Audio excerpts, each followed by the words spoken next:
মানসিকতা সমাজে যেরকমই হোক, আমার নিরাপত্তা নিশ্চিত করা তো আমার রাষ্ট্রের দায়িত্ব।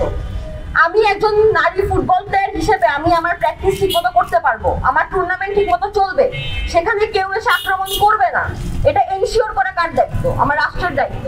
আমি একজন মেয়ে হিসেবে রাতের 12টা বাজে, 1টা বাজে, 2টা বাজে, 3টা বাজে এখান থেকে সেফলি হেঁটে যেতে পারবো, এটা এনশিওর করা কার দায়িত্ব? আমার রাষ্ট্রের দায়িত্ব।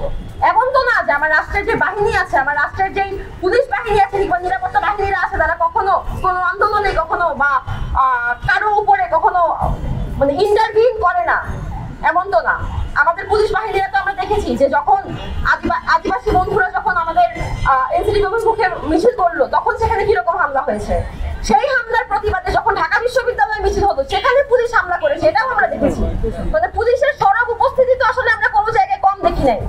ইবতেদায়ী মাদ্রাসার শিক্ষকেরা যখন এখানে মিনিমাম বেতনের জন্য আন্দোলন করলো, তখনও সেখানে পুলিশের উপস্থিতি আমরা দেখেছি, কিরকম উপস্থিতি হয়েছে সেটাও দেখেছি। তাহলে এই নিরাপত্তা বাহিনীরা আমাদের নারীদের নিরাপত্তা নিশ্চিত করতে পারে নাই, এই নিরাপত্তা বাহিনীরা আমাদের নারীদের ফুটবল টুর্নামেন্ট পণ্ড হওয়া থেকে আটকাইতে পারে নাই।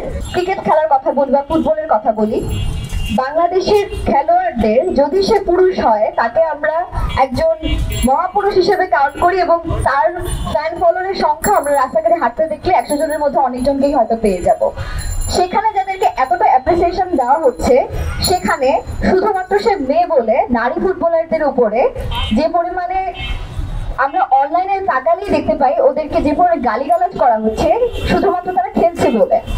এবং যেখানে দেখেন বিশ্বের দরবারে আসলে তারা তাদের বাংলাদেশকে রিপ্রেজেন্ট করতে যাচ্ছিল, সেখানে বাংলাদেশে আসলে তারা ভ্যালিডেশনটা পায়নি। ভ্যালিডেশনের কথা বাদই দিলাম, তারা যদি দেখা যায় অনলাইন থেকে শুরু করে তাদেরকে যেভাবে হ্যারাস করা হচ্ছে, পাশাপাশি তাদের টুর্নামেন্টে ভাঙচুর করা হয়েছে, আমরা যদি এই বিষয়গুলো নিয়ে কথা না বলি এবং আমরা শুধুমাত্র নারী বলেই সেই খেলোয়াড়দেরকে সম্মানটা না দিতে পারি, আসলে বাংলাদেশের অবস্থা এর থেকে ভয়াবহ অবস্থাতে যাবে। আজ থেকে 6 মাস আগে এই জায়গাটিতে দাঁড়িয়ে আমরা আন্দোলন করেছিলাম, অথচ আজকেও আমাদেরকে এখানে দাঁড়িয়ে নিজেদের অধিকারের জন্য আন্দোলন করতে হচ্ছে।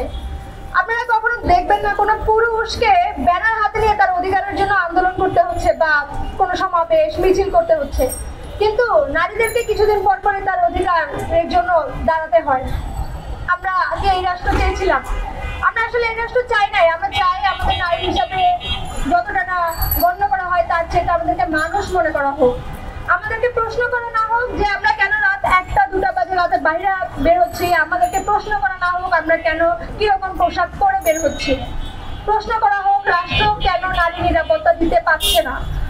আজকে 25 সালে এসে আবারও অসংখ্য কিছু ঘটনা, যে ঘটনাগুলো একটা ব্যানারে লিপিবদ্ধ করা সম্ভব না, সে অসংখ্য ঘটনার জন্য আমাদেরকে আবারও রাস্তায় নামতে হয়। এবং ঘটনা এমন দাঁড়িয়েছে যে আমাদেরকে বারবার রাস্তায় নামতেই হবে এবং রাস্তায় নিঃশেষ হয়ে যেতে হবে।